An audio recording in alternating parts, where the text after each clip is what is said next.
Let's look at stopping the transition into half guard. So let's went a little further this time. So Tyrone initially started to work elbow knee.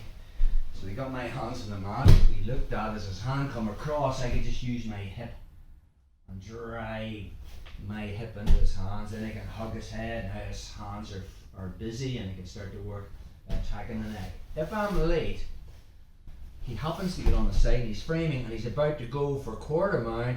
We looked about how I could just put all the weight into my right instep. Try to get quarter guard. That can be difficult now. And again from there I can start to attack the neck because his hands are busy. But let's just say he gets me in quarter guard. Okay. Now Tyrone's goal will be using his elbow and bringing his bottom knee up. He has to do both of those things together. So he's on his side. Just pushing with his elbow only gets my knee so far. His bottom left knee has to come towards his head. Then when my knee drops between his legs, we're into half guard. Let's look at using weight distribution to make this knee heavy. So once I'm here, all I'm going to do is bring my second hand over to the same side that my knee is getting pushed into half guard. And now I'm going to lift my left knee off the mat. Just turn this way, bro. Bring it above the belt line and kind of stirrup it here. So my left knee's wedging somewhere between his shoulder and his belt. Hands are here and I put all the weight in that knee. So if Tyrone tries to work elbow knee, it's very, very difficult. And now he's on the side.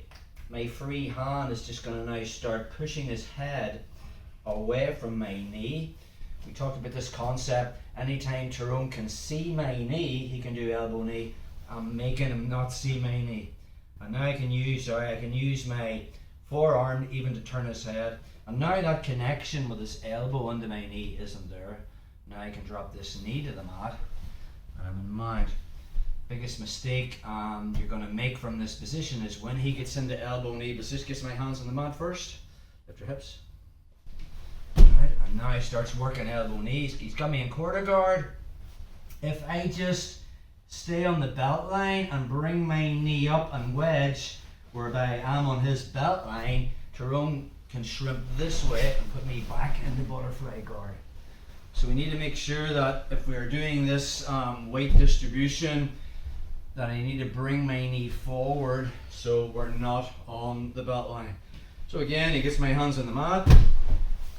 He beat the weight distribution on the first move. He got me in quarter guard, so he's beat the second move.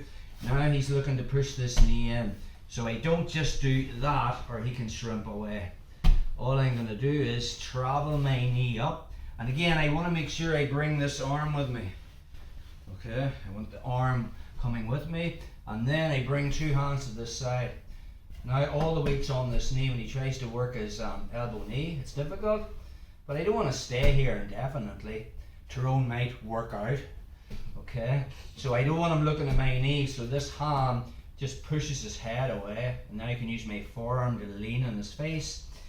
That connection with his elbow to my knee is not there anymore, and now I can just flatten him out. One more thing we want to be thinking about is once I get his hands on the mat, I again get quarter guard. Tyrone now starts to advance to make that knee heavy. If he doesn't bring the arm up with me and he gets heavy to here and my arm isn't out here, I can underhook with two hands, and now from this position I can butt scoop under him and try to come out the back door.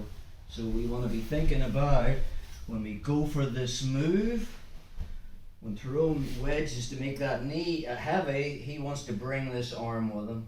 Okay, two hands on the mat, and now from there's no way I'm doing elbow knee. All the weight's on his right knee, and then he can start making me look away. I can't see my knee. He's just going to advance back into mount again. So that's stopping half guard. You really need to play with all three though.